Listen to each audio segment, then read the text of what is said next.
And we're back.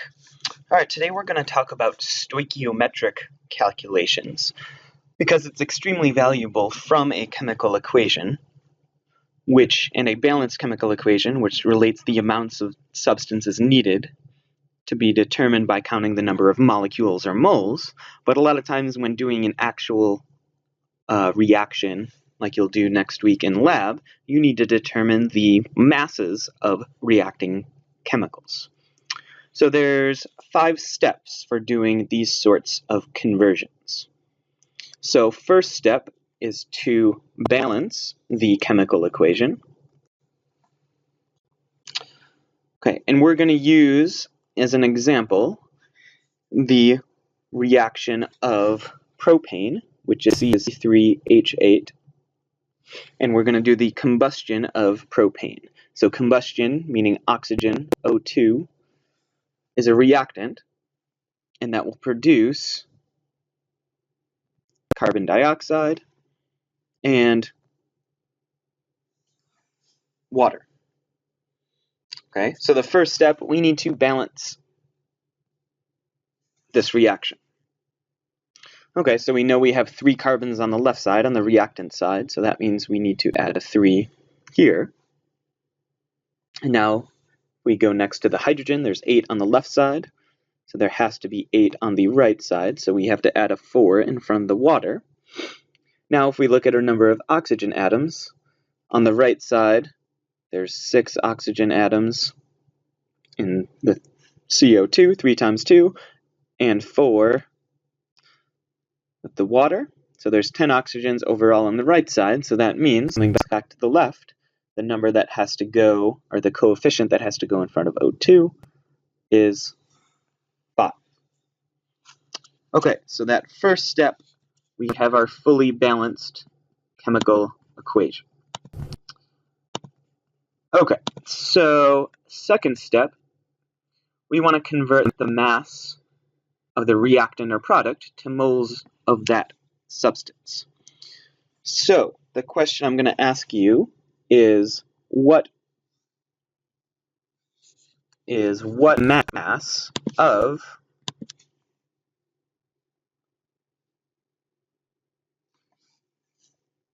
oxygen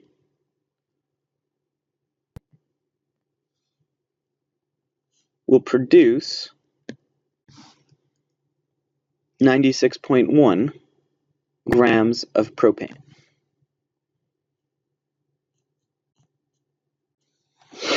Okay, so we are converting from grams of propane, grams of C3H8, to grams of oxygen. And this will be a 3-step problem. So this first step,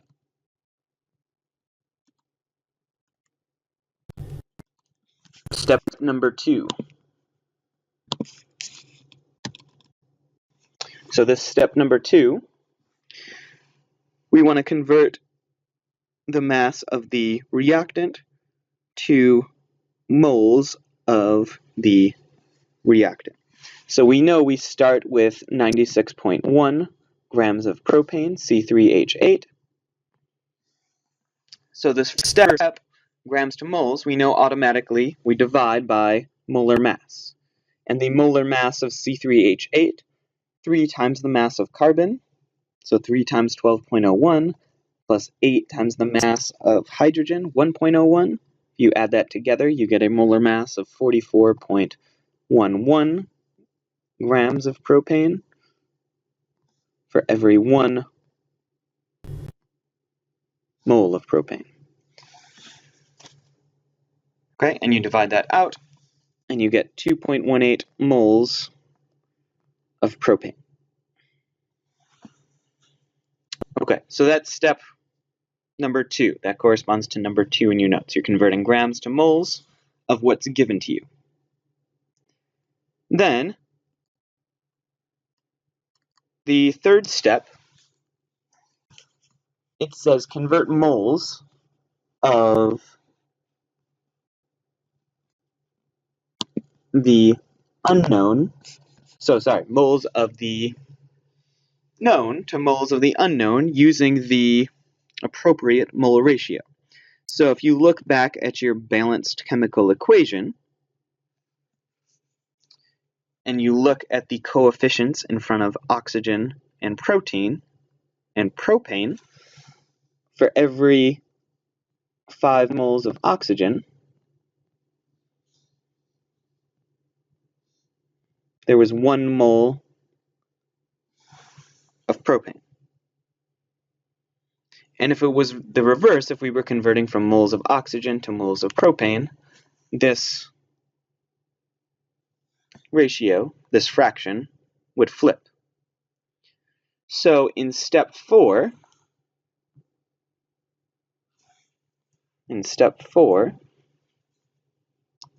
we're using that mole ratio to calculate the moles of desired reactant or product.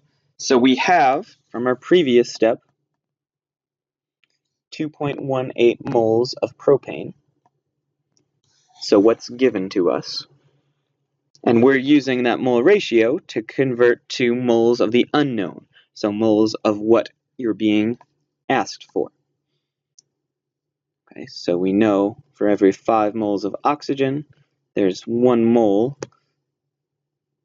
of C3H8. And when we multiply that out, 2.18 times 5, we get 10.9 moles of oxygen. Okay, so now the last step, now we are converting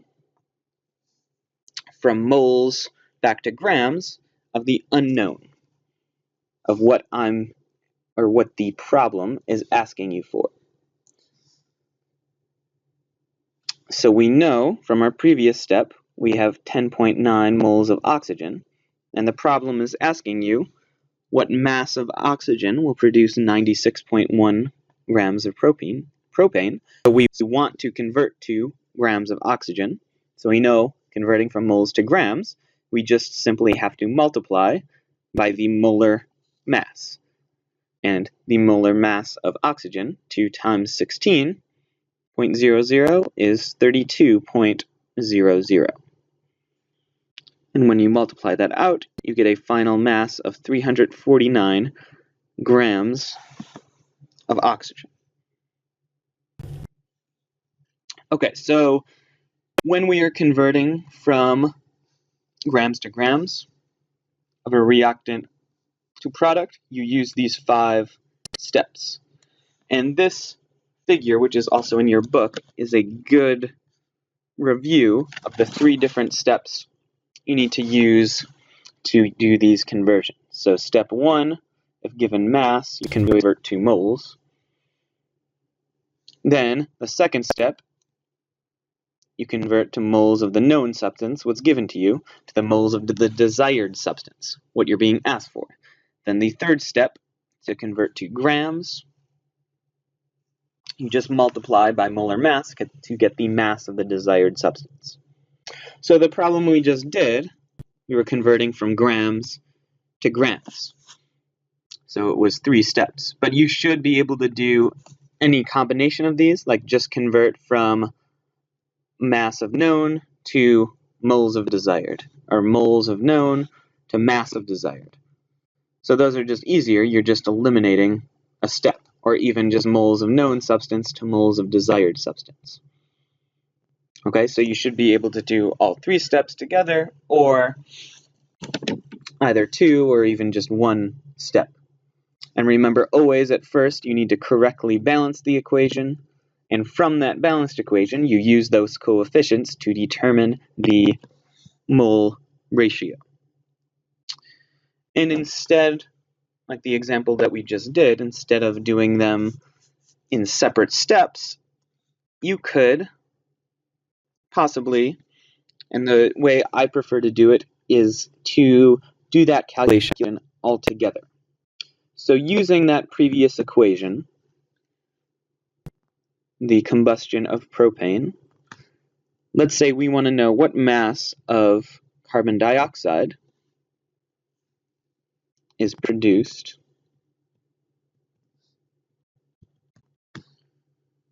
when 44.2 grams of propane reacts.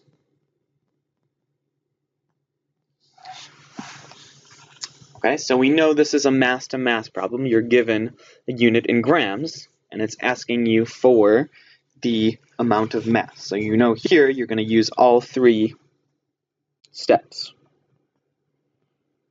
Okay, so automatically with this problem you start with what's given to you. So in this case, the 44.2 grams of propane, C3H8.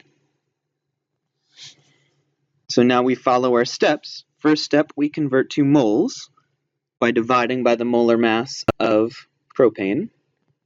And we already said that's 44.1 grams of propane for every 1 mole. Now, if you look back at your balanced equation, so now the second step, we need to use the ratio to convert the moles of known substance, moles of propane, to moles of unknown, so what you're being asked for, so carbon dioxide. And if we look back at our original balanced chemical equation, the coefficient in front of propane is 1. So for every 1 mole of C3H8, there are 3 moles of carbon dioxide. Okay, so now that was the second step. We converted to moles of desired substance, or moles of the unknown substance. Now the last step, and I'll just continue underneath here, we need to convert moles to grams, and we do that by multiplying by the molar mass of the desired substance of CO2. So for every 1 mole of CO2, the molar mass of CO2, 2 times the mass of oxygen, 16, plus 12.01 for carbon, that molar mass is 44.01. Okay, so all those units cancel except for grams of CO2, and if we go through and do that calculation, you get a final answer of 132 grams of carbon dioxide, 132 grams of CO2.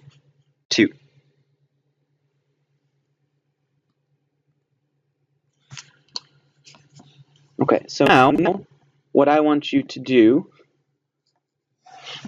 on your own, you can pause the video, is convert 0.62 grams of phosphorus to the mass of oxygen. And in this example, the equation is balanced for you. And you should get a final answer of 8.07 grams of oxygen. Okay, so you know this is mass to mass, so this should be 3 steps. And a little bit of a review. You should be able to write out reactions like this, a word reaction, and convert it to a chemical reaction. So if we have methane, which it gives you is CH4, reacts with oxygen. So it's something reacting with oxygen, and you know oxygen is a diatomic, O2. And looking at this, automatically you know it's a combustion reaction since oxygen, O2, is a reactant. And to produce carbon dioxide, CO2, and water. Right? And then you should be able to balance this equation. This one is fairly easy. We know there's 1 carbon on each side, there's 4 hydrogens on the left side, only 2 on the right, for instance. So now that means a 2 has to go there. And now we have 2 oxygens with the water, 2 oxygens with the CO2. So 4 oxygens on the right side. So that means we add a 2 in front of the O2 on the reactant side. Okay, next one, ammonia, which it gives you. NH3 reacts with oxygen. So once again, this is a combustion reaction, and it produces nitrogen monoxide, so NO, and water. And once again, we have to balance this one. So we know on each side there's 1 nitrogen, that's easy. However, on the left side there's 3 hydrogens, on the right side there's 2. So once again we have to find the common factor of those, and that's 6. So that means we'll put a 2 here and a 3 here. So now there are 6 hydrogens on each side.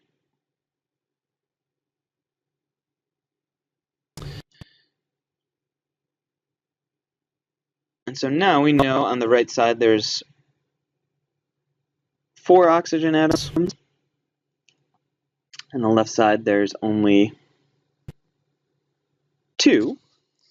So we put a 2 there, except something's missing here.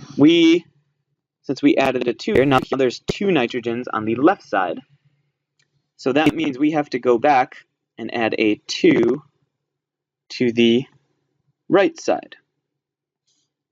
Okay, so that means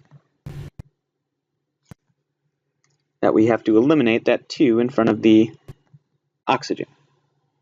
Because now on the right side, there's a total of 5 oxygen atoms. So in order for there to be 5 oxygen atoms on the left side here, we would have to use a non-whole number. We would have to use like 2.5. And we know that that cannot be the case. All those coefficients have to be whole numbers. So in order to make something like 2.5 a whole number, we multiply each coefficient by 2. So this is where it's useful to have a pencil, where you have to go back and forth. So now we multiply each of those coefficients by 2, so we get a coefficient 2 times 2, 4 here. 2.5 times 2 is 5. 2 times 2, 4 here. And 3 times 2, we get a coefficient of 6 here.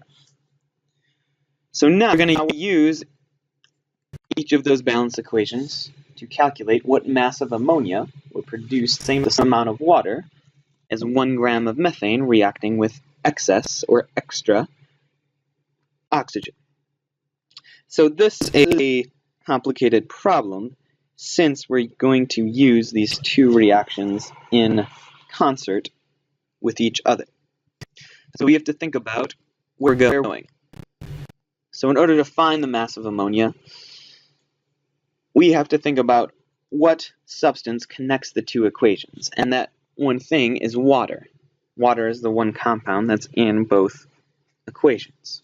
So first off, we need to know how much water is produced from 1 gram of methane. And so I'll show you how to do that.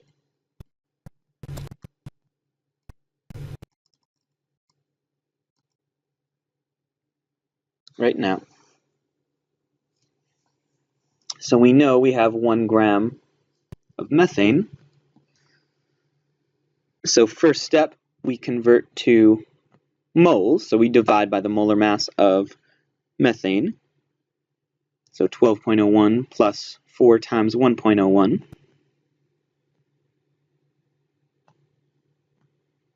For every 1 mole. Then we use that balanced chemical equation to convert to moles of water. In looking at that balanced equation, for every 1 mole of CH4, that was the coefficient in front of methane, there are 2 moles of water. So using that first equation, we convert it to moles of water. There's 0.125 moles of H2O. Okay, so that's the first part of the problem. So once we figured out how much water, how many moles of water we had, now we can calculate how much ammonia will be produced. So now we can convert from moles of water to grams of ammonia. So we just said we had 0.125 moles of water. And now to convert to moles of ammonia, we use the ratio from the second equation. And if you look at those coefficients, for every 6 moles of water, there was 4 moles of ammonia. So that's the first step. Then the last step, we need to convert moles of ammonia to grams of ammonia. So multiply by its molar mass,